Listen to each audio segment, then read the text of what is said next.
Pak Bupati menjanjikan tahun 2027 deh kami bikinkan gedung perpustakaan dan kearsipan 4 lantai. Wah, dahsyat itu. Waduh, saya langsung alhamdulillah sujud syukur teman-teman. Pernah kami kan bikin festival Bumi Merapi itu parade budaya itu.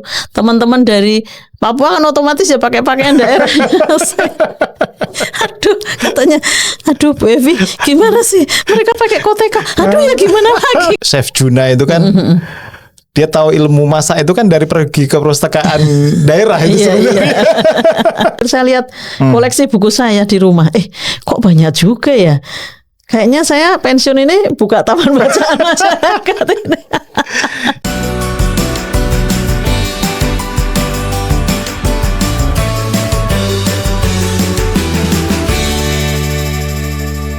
Assalamualaikum warahmatullahi wabarakatuh. Waalaikumsalam. Ketemu lagi di Wonder Home Podcast dengan saya Syifa Amin, dan pada kesempatan kali ini kita kehadiran tamu yang sangat istimewa dari Kepala Dinas Perpustakaan dan Kearsipan Kabupaten Sleman. Beliau adalah Dr. Anda Syafitri Nurmala atau Nurmah? Nurmala Dewi MA. Gimana kabarnya Bu? Biasa dipanggil Bu Evi ya? Iya. Alhamdulillah, terima kasih, kabar baik. Semoga Mas Syifa juga baik. Alhamdulillah, baik selalu. Makasih ini sudah datang ke Wonder Home. Suatu kesempatan juga bagi kami dari Dinas Perpustakaan dan Kearsipan Kabupaten Sleman. Baik, sebelum kita bincang tentang tentang kondisi literasi, terus kegemaran membaca di wilayah Kabupaten Sleman, Bu ya. Iya. Boleh diceritakan sedikit. Ini Bu Evi ini kan gimana ceritanya sampai kemudian berkarir di Kabupaten Sleman? Kan lahir di Jawa Timur, Bu ya? Iya, saya lahir di Malang. Di Malang ya, Arek Ngalam. Tapi orang tua saya, ayah saya orang Jawa Barat, orang Bandung. Oh, tiasa nyarios Sunda oke. Orang Bandung. Saya menjawabnya lebih gampang pakai bahasa Jepang daripada bahasa Sunda. Jadi ayah saya seorang dari Jawa Barat, di Bandung, kemudian bertemu dengan ibu saya yang asli Gerobokan. Oh, asli Gerobokan. Ada ngapak-ngapaknya lah di situ. Jadi Jawa Barat dan Jawa Tengah ketemu nih di Jawa Timur, lahir gitu. Saya. Terus saya kuliah di Jogja. Oh, kuliahnya jadi, di Jogja. Saya sudah menjajah Pulau Jawa. Di Jogja dulu di antropologi kalau nggak salah ya. UGM, ya. Di antropologi UGM. Nah, banyak pakar-pakar luar biasa ya, Pak Prof. Syafri Sairin. Pak Sangaribun. Pak Masri Singaribun. Ya, raksasa antropologi itu ya. Iya. Terus gimana ceritanya kemudian nggak balik ke Gerobokan kah, ke Bandung kah, terus kemudian stay di Jogja itu jatuh cinta dengan Jogja itu atau apa yang membuat? Masa kecil saya itu besar di Pantura saya. Oh, di Pantura. Jadi besar di Kendal, kemudian Tegal, menghabiskan SD, SMP dan SMA di Kendal lagi. Ya, kemudian setelah lulus SMA, kebetulan saya diterima di Fakultas Sastra pada waktu itu, jurusan antropologi, dan kebetulan saya juga sudah berkeluarga. Oh, karena sudah berkeluarga. Suami pada waktu itu terpautnya cukup umurnya itu terpaut 10 tahun. Oh, jadi beliau sudah bekerja di Jogja. Nah, akhirnya kami menetap di Jogja. Oh, iya. Akhirnya menetap di Jogja. Dan kemudian gimana cerita dari berarti setelah lulus kuliah gabung dengan Pemda setelah Sleman. Lulus kuliah itu mungkin hanya 6 bulan. 6 bulan saja, kemudian ada kesempatan untuk mendaftar menjadi PNS Daerah Istimewa Yogyakarta pada waktu itu ya. Jadi saya mendaftar, ternyata diterima. Dan pada waktu itu kan penempatan dikembalikan ke KTP semula. Jadi kalau saya KTP-nya Sleman, dikembalikan ke Sleman. Ada yang teman itu KTP-nya Kulon Progo, dikembalikan ke Kulon Progo. Tapi status kepegawaiannya kami adalah pegawai Daerah Istimewa Yogyakarta. Oh, DIY. Ya, jadi kan sekarang kan ada yang kadang-kadang kabupaten menerima pegawai juga kan. Nah itu kan statusnya pegawai daerah. Nah, kami kebetulan pegawai daerah istimewa Yogyakarta. Nah penempatan pertama pada waktu itu di bagian Kesra. Oh di bagian Kesra itu tahun sekitar tahun 92. Oh 92. Ya, sampai sekitar 93 semester 1 lah itu saya dipindah ke bagian humas. Ya di bagian humas mungkin sekitar 2 tahun.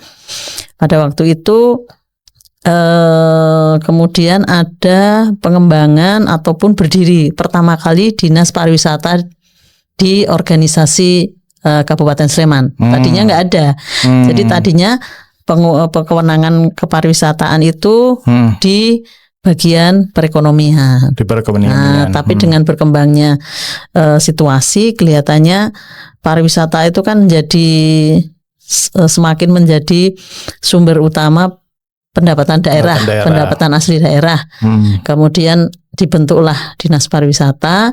95 akhir saya dipindah di Dinas Pariwisata. Dinas Pariwisata. Ya, sampai tahun 2019. Wah. Jadi tahun 95 akhir sampai tahun 2019 awal. Ya. Itu berapa puluh tahun itu? Berapa puluh tahun. Pokoknya lama sekali. Terus kemudian di tengah-tengah itu ada kesempatan studi ke luar negeri itu gimana ceritanya jadi, itu? Mungkin Mas Syifa ingat ya, kita kan pemerintah itu menyelenggarakan otonomi daerah. Itu tahun 2000. Tahun 2000. Ya, jadi ada otonomi daerah itu tahun 2000. Nah, itu kesempatan terbuka untuk seluruh pegawai negeri di daerah untuk mengambil kesempatan. Jadi kita harus melewati tahapan tes, klasifikasi, kemudian juga kemampuan akademis, bersaing untuk mengambil beasiswa master. Itu tingkat nasional, provinsi? Nasional. Nasional. Ya, jadi pada waktu itu saya kemudian mendaftar untuk S2. Tapi di dalam kolom kertas pendaftaran itu ada tulisan apabila TOEFL Anda memenuhi, apakah Anda bersedia mengambil beasiswa ke Jepang gitu. Terus saya mau dong saya. Karena kebetulan tahun 93 itu saya pernah terlibat dalam acara pertukaran pemuda antara 30 pemuda Yogyakarta dari seluruh perwakilan organisasi bertemu dengan 30 perwakilan juga dari Jepang. Jadi kami ada program kayak pertukaran budaya dan sosial. Kami membuat sumur bor ya. Kalau sekarang di kita itu sumur bor. Kalau yang dipompa ini itu namanya sumur bor ya. Nah itu dibuat tetapi dengan metode teknik pembuatan sumur tempo dulu di Jepang.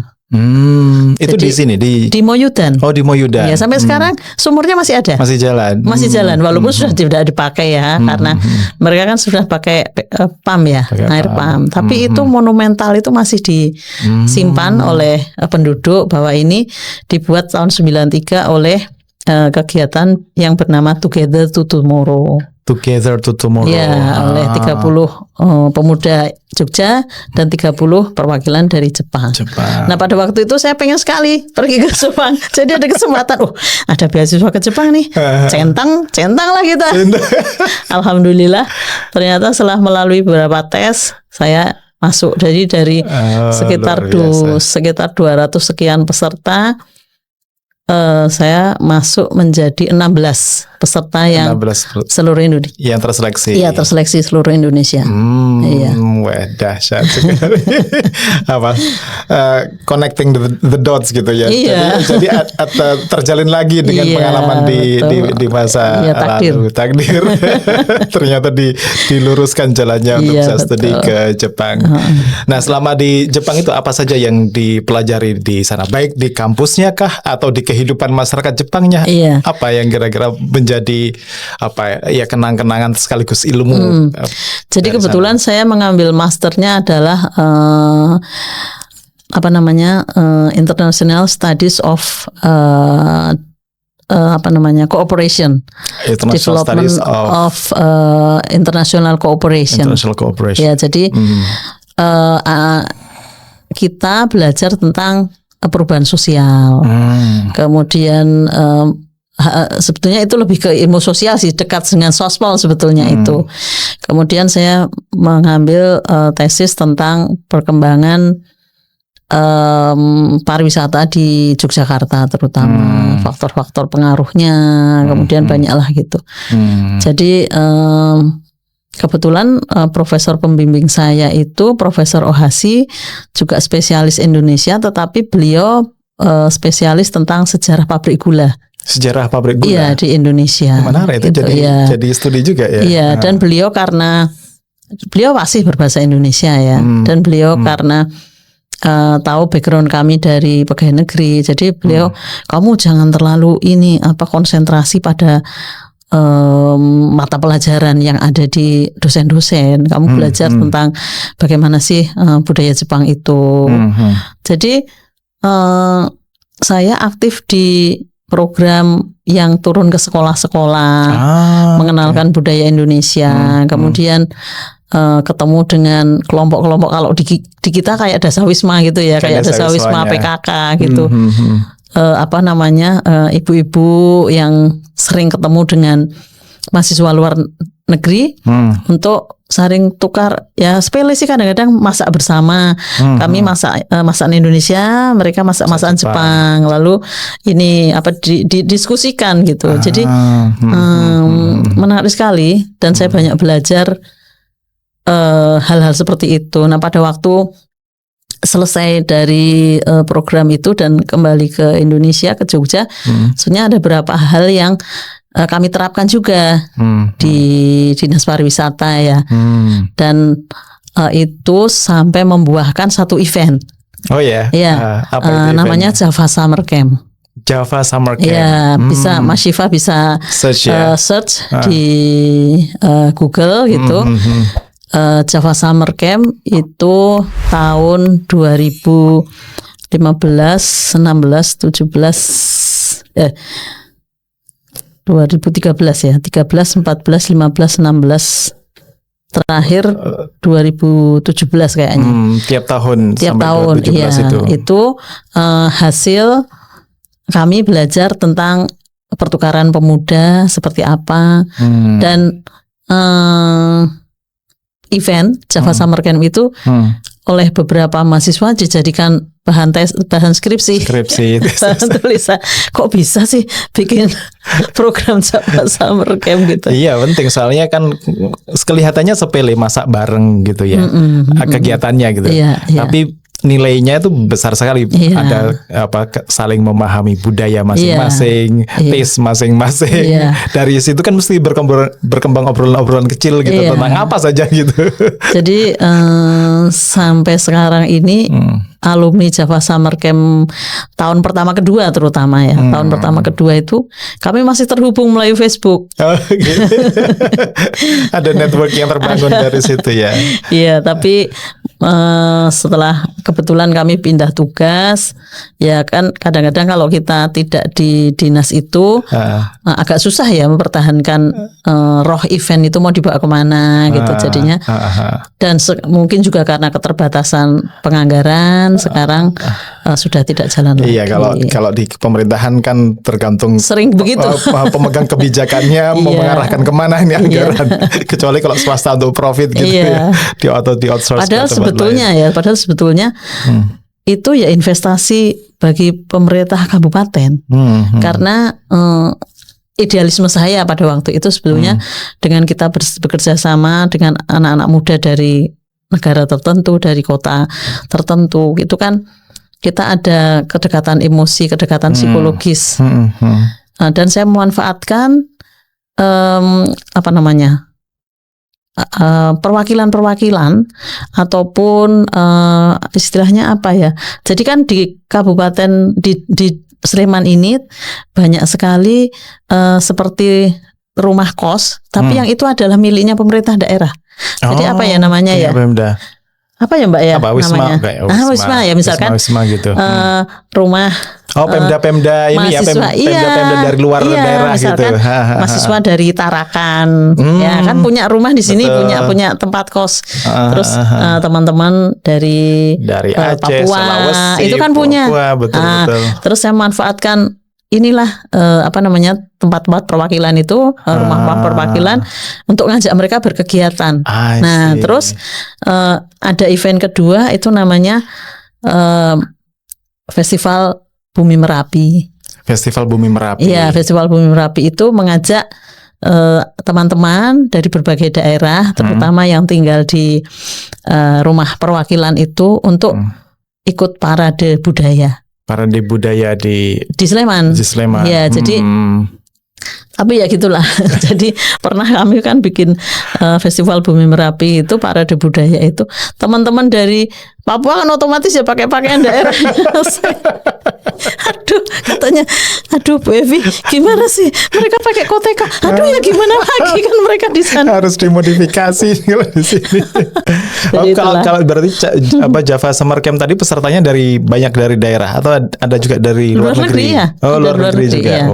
Teman-teman, jadi mahasiswa asing yang belajar di beberapa universitas Ya. Nice. Ada juga yang asli dari Malaysia, pernah ada 3 orang gitu datang asli dari Malaysia untuk ikut bergabung. Ya, paling tidak itu nanti bisa jadikan referensi untuk yang bertugas sebagai pejabat di situlah nanti. Pernah ada ini, mungkin bisa dikembangkan lebih luas lagi. Oke, sekarang Bu Evi tentang kan pengalamannya banyak sekali di Jepang, terus kemudian di dinas orkestra, di kehumasan, terus kemudian di pariwisata. Sekarang diberi amanah di Dinas Perpustakaan dan Kearsipan ini. Apa kira-kira dari segala macam tadi pengalaman, ilmu dan macam-macamnya itu yang mau dibawa ke sini, apa aspek entah inovasinya kah, visinya kah, apa gitu. Jadi pada saat kita ketemu dengan orang-orang dari berbagai latar belakang, itu sebetulnya kan kita ingin memberikan informasi, banyak hal yang ingin kita komunikasikan kepada masyarakat atau bagian masyarakat ataupun orang luar yang tinggal di Sleman gitu. Jadi tapi hal yang dikomunikasikan itu kan tidak selalu bisa disampaikan secara verbal. Itu banyak ide-ide pola pikir dan sebagainya yang itu tertuang di tulisan-tulisan, dalam buku, dalam cerita-cerita. Nah, itu dengan berjalannya waktu, apalagi kemarin kita menghadapi COVID, itu kan banyak yang terputus. Betul. Yang terputus dari pola berkomunikasi, kebiasaan membaca, katakanlah membaca koran. Itu dengan adanya COVID itu tiba-tiba semua berubah. Sangat cepat berubahnya. Nah, bahkan seorang ahli mengatakan bahwa COVID itu memperpendek atau mempersingkat masa yang seharusnya itu akan terjadi 10 tahun mendatang, 15 tahun mendatang, tiba-tiba sekarang dipaksa semua harus serba digital gitu ya. Gitu, semua harus digital. Sehingga cara berkomunikasi kita, cara menyampaikan opini, cara untuk karena kami kan dari institusi pemerintah ya, cara memberikan pelayanan itu memang benar-benar harus diubah, harus mengikuti apa yang kemudian dunia itu sekarang bergerak gitu. Harus sehingga adaptif dengan perubahan itu. Sehingga dinas kami pun juga harus bergerak dengan cepat, sehingga inovasi-inovasi yang dimunculkan oleh teman-teman selama ini, harapan kami dapat memberikan wadah itu tadi, cara berkomunikasi, cara menyampaikan opini, media-media apa saja, kami ingin layanan apa saja yang harus diberikan kepada masyarakat, yang itu harapan kami tidak mengisi, tidak memberikan kekosongan pada masyarakat. Nah, kalau zaman dulu kegemaran membaca itu mungkin kalau kita bandingkan, memang kegemaran membaca orang Indonesia itu dibanding beberapa negara di ini kan rendah ya. Saya lupa penelitiannya, tapi kita terhitung rendah lah tingkat membaca kita. Nah, ini disadari oleh komunitas maupun juga oleh institusi yang berkepentingan dalam itu untuk ayo dong bikin inovasi apa yang harus dilakukan agar membaca itu kemudian timbul ya, kebiasaan membaca, senang membaca itu timbul dalam masyarakat, sehingga kami pun menggunakan berbagai macam cara. Teman-teman itu membuat digital literasi corner, DLC. Harapannya dengan slogan semua ruang adalah perpustakaan. Semua ruang adalah perpustakaan. Iya, jadi tidak peduli dimanapun berada, tidak peduli pada saat bagaimanapun, kita bisa menggunakan digital literasi corner itu untuk mencari referensi, untuk menggunakan. Karena itu menghubungkan perpustakaan-perpustakaan di wilayah Sleman ini ya. Yang digital literasi corner itu memang layanan iLibrary-nya Dinas Perpustakaan dan Kearsipan, yang perpustakaan daerahnya. Tapi kalau yang untuk menghubungkan seluruh perpustakaan di Sleman, ini ada program namanya Sleman One Search. Sleman One Search. Iya, SOS. Sleman One Search itu menghubungkan seluruh perpustakaan yang ada di sekolah, kemudian ada di taman bacaan masyarakat, ada di perpustakaan kelurahan juga. Dan di situ ada search-nya yang untuk mencari judul buku. Jadi kalau misalkan saya ingin, ini juga bagus, Mas Siva. Jadi kami ada program namanya dari baca menjadi karya. Oh, dari baca menjadi karya. Ya, jadi baca menjadi karya ini adalah program terutama diminati oleh komunitas ya. Jadi ibu-ibu belajar tentang membuat pizza, membuat masakan tertentu, harapannya atau membuat hantaran apa namanya nih, paket hantaran bunga, untuk meningkatkan ekonomi. Jadi banyak yang minat, Bu, kita belajar dong bikin hasil masakan dari ayam, olahan ayam. Karena tetangga saya itu kok bikin ini menerima online kok jadi penghasilannya jadi lumayan, ada gitu lumayan, terutama ibu-ibu yang ibu rumah tangga gitu. Nah itu menyampaikan kepada banyak pihak ya, bisa melalui kanal anggota dewan, bisa melalui masukan di pemerintah kelurahan, itu sampai kepada kami, sehingga kami membuat dari baca menjadi karya atas permintaan masyarakat. Masyarakat. Kami belajar bengkel dong, Bu. Bu, kami belajar. Bahkan ada Mas Siva. Ada 2 pemustaka. Jadi pemustaka itu adalah orang yang sering ke perpustakaan ya. Ada sepasang bapak dan ibu yang sudah sepuh juga, bukan orang muda loh ini. Sudah setengah baya. Itu mereka tadinya adalah orang yang mengumpulkan barang bekas. Jadi dia berkeliling dari kantor ke kantor mengumpulkan barang bekas. Nah, kemudian si bapak dan ibu ini sering ke perpustakaan daerah kami yang di Dengung itu. Belajar baca. Kami pikir belajar apa ya gitu. Nah, ternyata si bapak ini belajar bengkel mesin. Sekarang bapak ini sudah buka bengkel. Oh, dari pemulung sampah jadi pemulung ilmu. Ya, sekarang dia buka bengkel secara kecil-kecilan. Kemarin kami pada saat hari peringatan Hari Kunjung Perpustakaan, kami berikan bingkisan berupa buku-buku kepada beliau. Karena kami merasa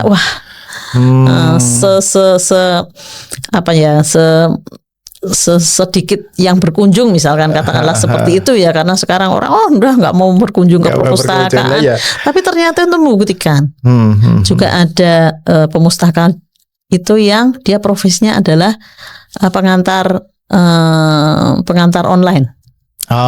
Dia boleh sebut boleh dia pakai jaket oranye dia pakai jaket oranye. Nah, si Mbak ini masih pakai jaket oranye itu, sering ke perpustakaan, baca, pinjam buku dan sebagainya.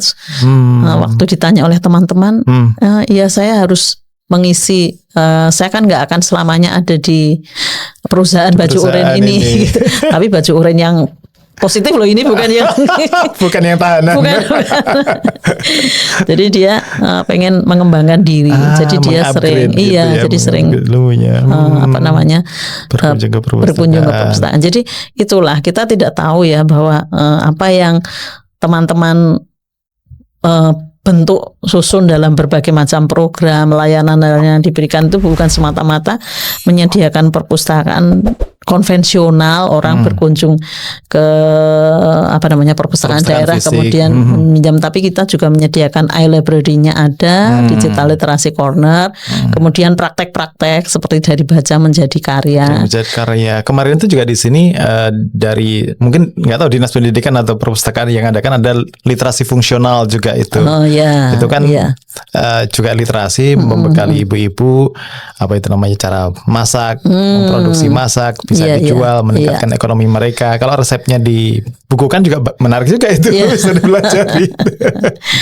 Gitu, terus juga kunjungan perpustakaan keliling. Itu juga tidak semata-mata kami brandingnya perpustakaan keliling itu adalah menggunakan mobil perpustakaan keliling yang kami memang bekerja sama dengan beberapa sekolah. Setiap tahun itu ada 85 SD dan SMP yang kami kunjungi. Kami nggak bisa lebih banyak lagi karena mobil perpustakaan kelilingnya baru 3 ya kalau nggak salah ya Mbak ya, 3 ya. Jadi 80 setiap tahunnya 85 sekolah yang melaksanakan MOU dengan kami. Itu MOU-nya selama 2 tahun. Jadi agar murid-murid ini familiar dengan mobil-mobil yang berkunjung ini ya. Setiap bulannya kan selalu perbaruan buku. Lalu mereka ini meminjam, dan selain juga kunjungan ke perpustakaan keliling ke sekolah, kami juga pada jangka waktu tertentu secara periodik mengirimkan ahli dongeng juga.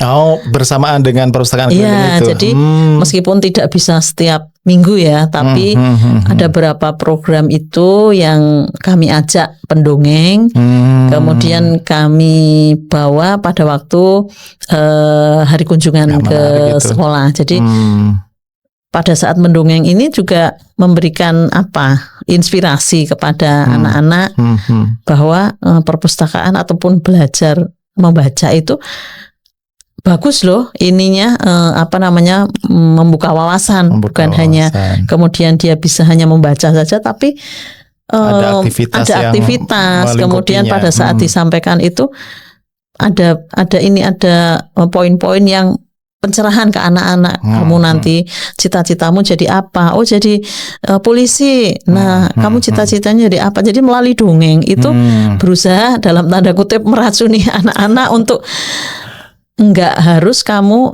selalu berkutat dengan gadgetmu.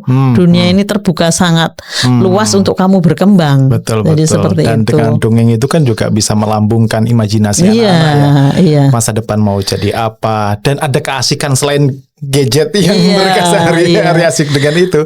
Berinteraksi dengan manusia, dengan cerita asik juga ternyata. Dengan buku apalagi gitu ya. Lalu juga ada kunjungan ke perpustakaan yang diikuti dengan kunjungan ke museum. Nah, ini sebetulnya kami kemarin kerjasama dengan Museum Dirgantara. Karena anak-anak itu kan senang sekali kalau diajak ke Museum Dirgantara ya, terutama anak-anak TK dan SD yang baru kelas 1, 2 itu mereka sudah tahu, oh nanti kita mau ke Museum Dirgantara, cari buku pesawat, cari buku ini gitu. Terus nanti aku mau lihat ini, begitu sampai di sana aku mau naik ini, padahal pesawatnya nggak bisa dinaikin. Tapi terus mereka masuk ke ini kan, ke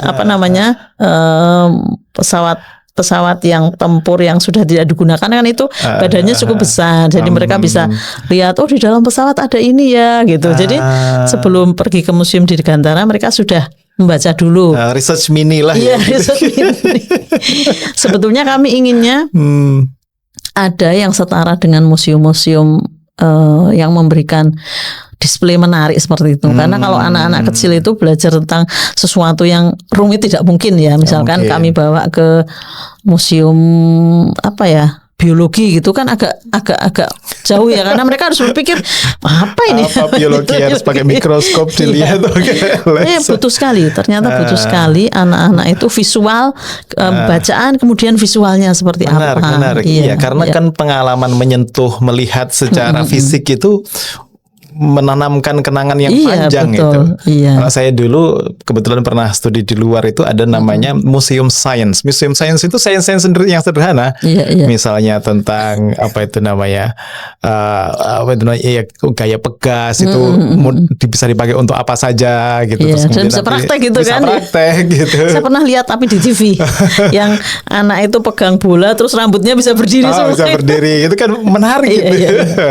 Siapa tahu nanti Pemda Sleman kerja sama siapa gitu. Mudah-mudahan ada yang kayak gitu, ya. Banyak ternyata program-program di perpustakaan ini. Artinya dikepung dari berbagai sisi, dari sisi digitalnya dikasih layanannya, dari sisi fisik yang offline-nya juga diberi perpustakaan keliling kerjasama dengan sekolah gitu. Iya, cuman ya itulah, kami ada keterbatasan. Kalau inginnya kami dengan banyaknya SD dan SMP di Sleman itu kan permintaan semakin tinggi ya. Jadi, aduh Bu, kita nunggunya berapa tahun ini bisa. Aduh, pengennya ya bisa melayani sebanyak-banyaknya, tapi angkutan armada kami cuman terbatas sehingga memang kami gilir ke sekolah-sekolah. Kira-kira untuk memenuhi ekspektasi, kan itu ekspektasi ya dari sekolah kah, dari audiens, dari masyarakat Sleman lah. Agar tadi ekspektasi, harapan, kehadiran Pemda perpustakaan entah ke perpustakaan sekolah kah, entah ke masyarakat kah, itu bisa dirasakan kehadirannya tuh gimana tuh cara kira-kira gambarannya? Jadi pertama terkait dengan program, kami menyampaikan kepada pimpinan, kebetulan kemarin pada saat pengukuhan pengukuhan Bunda Literasi pengukuhan Bunda Literasi yang di Sleman ini yang baru kemarin, pimpinan kami sudah memberikan perhatian program-program apa saja, terutama bahwa bagaimanapun pendidikan untuk generasi muda, kemudian hal-hal yang terkait dengan pengembangan SDM dari usia dini kan memperoleh perhatian gitu. Jadi kami sampaikan program seperti ini dan beliau mendukung. Oke, kita dukung apa yang kamu perlukan agar programmu itu bisa berkembang lebih cepat. Kalau kami minta, Pak, kami minta 10 lagi buku bis perpustakaan atau mobil perpustakaannya. Waduh, nanti kita juga koleksi perpustakaannya juga harus mikir-mikir juga. Dan orang yang membawa, sopirnya itu kan bukan semata-mata dia harus hanya sopir, karena dia benar-benar yang membawa mobil perpustakaan keliling itu benar-benar harus menguasai. Dia harus punya sense of psikologinya. Jadi cara mengatur anak-anak seperti anak-anak yang teriak-teriak rebutan buku horor itu, karena buku horor itu terkenal sekali di anak-anak SD ya Mbak ya. Pokoknya buku horor itu harus ada di mobil perpustakaan keliling, karena mereka itu pokoknya buku horor, buku yang hantu-hantu itu bukan buku teror ya, tapi buku tentang hantu-hantu cerita gaib, terus sejarah, komik itu kan harus ada. Nah, harus memberikan penjelasan kepada anak-anak. Kemudian pada saat mengatur, jadi sebetulnya tidak semata-mata bahwa buku mobil perpustakaan keliling itu udah pokoknya ada yang nyuper kemudian berangkat, nggak bisa. Harus punya bekal itu, harus punya bekal. Dia secara menghadapi anak-anak seperti apa psikologisnya. Nah, akhirnya kami, Pak, bagaimana karena perpustakaan daerah itu sekarang itu luar biasa. Kalau dibandingkan dengan perpustakaan kota yang lain tuh kami benar-benar kecil sekali. Kebutuhannya untuk display koleksi itu cukup banyak dan buku-buku kami cukup banyak, tapi ruang displaynya kecil, sehingga beliau Pak Bupati menjanjikan tahun 2027 deh kami bikinkan gedung perpustakaan dan kearsipan 4 lantai. Wah, waduh, saya langsung alhamdulillah, sujud syukur teman-teman. Pak, iya Pak, 4 lantai gitu. Jadi nanti ada ruang digital. Ada ruang digital. Kemudian ada ruang khusus perpustakaan anak-anak. Kemudian nanti mungkin ada ruang yang dari baca menjadi karya. Kita nggak harus, kadang-kadang kan kalau ibu-ibu seneng sih ya kalau kita kesana kan, mereka udah di sini aja yang dekat dengan kampung gitu. Tapi kayak anak-anak muda itu kita pengen tempat yang Instagramable, jadi perpustakaan yang Instagramable gitu. Mereka harus jadi pertimbangan juga. Saya sering dikirimi oleh teman-teman, Bu, bikin perpustakaan yang kayak gini dong. Aduh, bagus banget. Di mana nih? Korea. Alah. Kartun.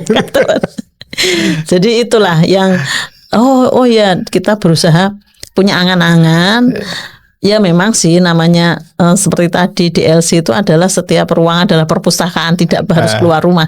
Tapi seandainya di Sleman ini ada perpustakaan yang memang ideal, bagus, itu akan menarik perhatian orang untuk datang. Karena banyak hal yang bisa dilakukan di sana, bukan hanya membaca, tapi banyak aktivitas yang bisa disinergikan di sana. Betul itu.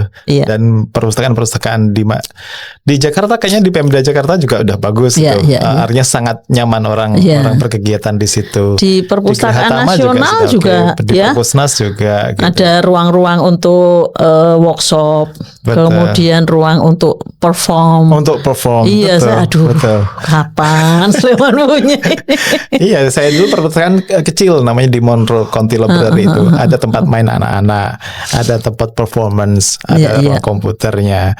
Bahkan ya kalau makanya orang seperti Chef Juna itu kan dia tahu ilmu masak itu kan dari pergi ke perpustakaan daerah itu sebenarnya. Artinya sangat bermanfaat sebagai tempat belajar. Kalau Sleman sebagai kota yang jantungnya pendidikan di Jogja gitu. Perpustakaannya kayak gitu ya. Gimana? Oke, Bu, kalau selain ya memang harus punya gedung perpustakaan sendiri dengan koleksinya, dengan servis atau layanan yang diberikan ke sekolah-sekolah. Tapi komunitas literasi di Jogja, terutama di Sleman itu kan juga banyak ya. Misalnya yang kita kenal sebagai Taman Bacaan Masyarakat TBM. Gimana memanfaatkan sumber daya?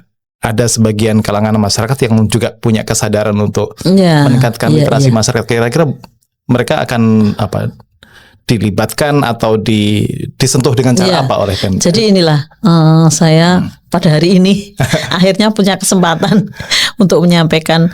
Saya sangat mengapresiasi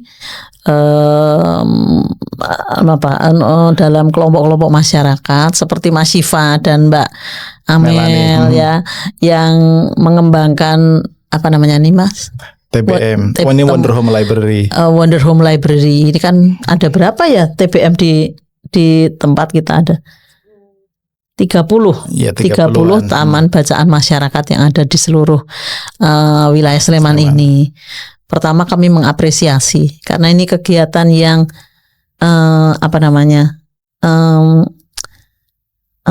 amal jariah ini. Kan bukan swadaya lah. Udah enggak profit gitu ya. Kalau dipikir udah enggak profit kan, Mas. Dan harus meluangkan waktu, harus bekerja keras untuk membuat citra agar masyarakat bisa datang, anak-anak bisa datang untuk di perpustakaan yang masing-masing dimiliki oleh teman-teman di taman bacaannya. Kemudian kalau bicara tentang dukungan pemerintah, waduh jangan ditanya deh, saya malu. Kita juga belum bisa sepenuhnya memberikan dukungan, tapi menurut saya apabila ada ataupun nanti di kesempatan berikutnya harusnya ada kerjasama yang terus-menerus antara Dinas Perpustakaan dan Kearsipan ini dengan teman-teman di Taman Bacaan. Nah, kami memulai membuat kafe Serawung Literasi. Kafe Serawung Literasi. Sebetulnya kalau itu kan kafenya ada di halaman depan Dinas Perpustakaan dan Kearsipan. Ya mudah-mudahan sebelum saya pensiun kafenya udah berjalan. Salah satu jariah itu nanti. Jadi harapan kami dengan kafe Serawung Literasi itu kegiatan-kegiatan seperti ini itu bisa berjalan di sana. Jadi ketemu dengan komunitas. Misalkan di Sleman itu di daerah Yogyakarta ini kan banyak komunitas yang dia berkumpul untuk silent reading ya. Silent reading. Silent reading. Saya sampai bergabung loh di grup-grupnya itu saking-sakingnya. Ya, tapi karena, selalu kalau saya lihat kok anggotanya muda-muda ya. Ya kan ini kan juga nafasnya muda. Silent reading. Lalu ada macam-macam lah kegiatan mereka. Terus pernah saya kontak. Kalian punya kegiatan kumpul nguntung untuk diskusi buku ya, membahas buku. Iya Bu, gitu. Sekali-sekali dong ke lapangan Pemda. Ini loh banyak gini-gini. Oke Bu. Tapi lokasi kami di Gunung Kidul. Aduh. Kok malah, jauh juga. Malah di Gunung Kidul. Iya. Aduh, perbatasan Bantul dengan Gunung Kidul.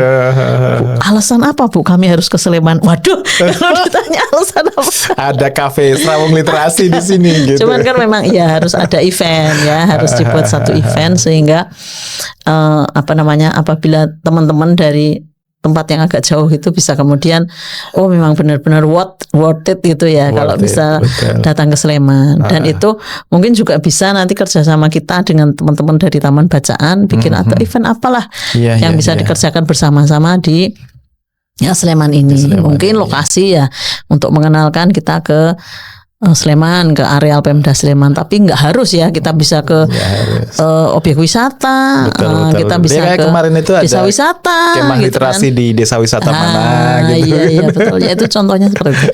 Hanya memang dari kami dari dinas itu memang kalau bicara tentang dukungan anggaran ya memang ada keterbatasan. Jadi nggak bisa ya misalkan.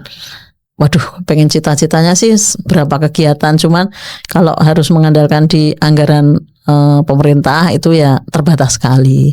Tapi misalkan itu harus sponsorship ya, kadang-kadang dunia pun kalau dunia usaha terutama kalau kaitannya dengan kegiatan-kegiatan yang dalam tanda kutip enggak terlalu menguntungkan itu mereka juga kadang-kadang aduh kok susah ya gitu. Kecuali misalnya kayak musik show gitu ya. Itu sponsornya kok iso banyak banget gitu ya. Ya dengan pengalaman di pariwisata dan segala macam kan harus bisa bikin event yang menarik perhatian sponsor juga. Artinya kadang teman-teman di TBN ya tidak dalam tanda kutip ya nggak terlalu berharap dari sisi kucuran dana dan segala macamnya, minimal dukungan itu tadi bisa co-host untuk bikin acara bareng itu udah seneng mereka. Misalnya kalau kegiatan-kegiatan mereka didukung dengan secara moral oleh Pemda udah wah ini mantep ini. Gitu. Oke, gitu Bu Evi ya. Ya, saya juga ketemu dengan teman-teman di Taman Bacaan Masyarakat itu pikir-pikir saya lihat koleksi buku saya di rumah. Kok banyak juga ya. Kayaknya saya pensiun ini buka Taman Bacaan Masyarakat ini. Iya. Kalau ditumpuk kan ya koleksi dari dulu sampai sekarang. Kalau dibuka untuk publik kan pas seneng itu orang. Misalnya orang yang belum pernah ke Jepang lihat foto-foto Bu Evi di Jepang. Waduh, suatu saat saya kayaknya pengen sekolah di Jepang juga. Kayak Bu Evi itu kan udah inspirasi tersendiri itu buat orang gitu.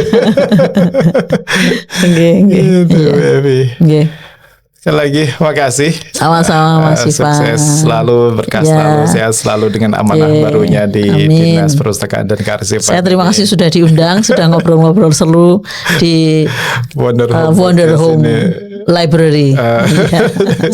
Oke, mungkin ada pesan untuk audiens di Sleman Raya ya di Kabupaten Sleman ini. Ya tadi itu.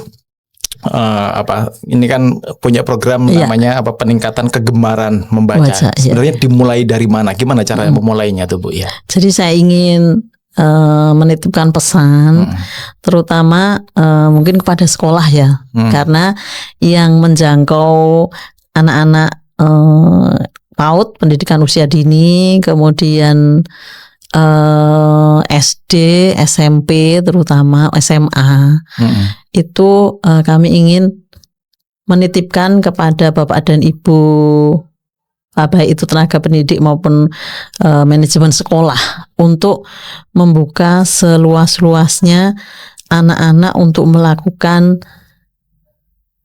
kegiatan berbasis perpustakaan. Jadi kemarin kami diundang untuk launching buku antologi puisi di satu sekolah, kalau saya tidak salah, SMP Muhammadiyah Prambanan. SMP Muhammadiyah 3 kalau nggak salah yang di Prambanan itu. Antologi puisi di sana. Iya, antologi puisi. Nah, pada waktu itu saya mendapat bukunya, kemudian di situ ada sekitar 60 tulisan puisi. Kemudian waktu saya tanya kenapa ini, karena bahkan saya pun tidak mengira ya, pikir saya yang membuat tulisan puisi itu anak-anak yang nerd gitu ya, yang kutu buku gitu ya, anak yang kutu buku, yang patuh-patuh gitu. Ya, betul. Enggak ternyata itu biang kerok kata gurunya itu. Oh gitu ya. Dalam tanda kutip itu biang keroknya itu pinter bikin puisi. Waktu saya mengaktualisasikannya ke situ juga bisa. Ini bikin puisinya apa? Saya cuma lihat ini Bu, saya cuma lihat CCTV. Kok CCTV ngelihat saya terus ya? Saya bikin puisi tentang CCTV. Kan. Jadi kalau menurut saya itu apresiasi dari sekolah kepada anak-anak untuk bahwa semua anak pasti bisa berkarya. Apakah dia menulis cerita, apakah dia menulis puisi, apakah dia mendongeng, apakah apa. Tapi jangan dibatasi gitu. Bebaskanlah anak-anak untuk berkreasi apapun berbasis perpustakaan. Ternyata pada saat itu dibuka itu luar biasa anak-anak kita. Antusiasme anak-anak luar biasa ya. Satu lagi yang baru saja terjadi kemarin itu saya sampai melongo-melongo itu. Jadi saya kebetulan aktif di Pramuka. Aktif di Pramuka. Kemudian setiap tahunnya itu Pramuka Sleman itu membuat pengembaraan akhir tahun. Namanya Barata. Nah, Barata ini yang tahun 2025 kan Barata ke-40. Temanya adalah Jelajah Bumi Medang. Jelajah Bumi Medang. Jelajah Bumi Medang. Peserta itu ternyata sampai datang ke perpustakaan di perpustakaan daerah untuk mencari histori Bumi Medang itu mana sih? Saya aja belajar kok karena saya jadi juri dan saya jadi narasumber gitu. Terus saya buka. Ternyata Bumi Medang itu adalah Mataram kuno. Mataram kuno. Nah, di dalam kegiatan pengembaraan itu ada giat prestasinya.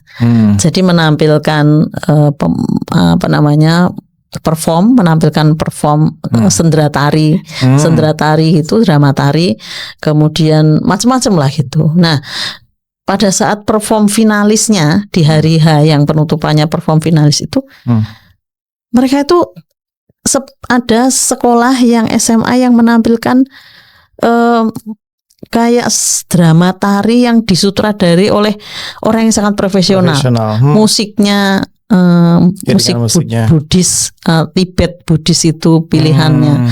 Kemudian background panggungnya. Kemudian pilihan kostumnya. Itu luar biasa. Ini karya anak SMA, saya bilang gitu. Iya, ini anak SMA yang bikin. Pasti tetap harus sutradaranya. Saya nggak yakin kalau anak SMA gitu. Jadi saya tanya, ya Bu, belajar dari literatur, belajar dari buku-buku yang bisa mereka cari, memvisualkan Bumi Medang, Kerajaan Sailendra, Dinasti Sanjaya dulu seperti apa. Itu mereka wujudkan.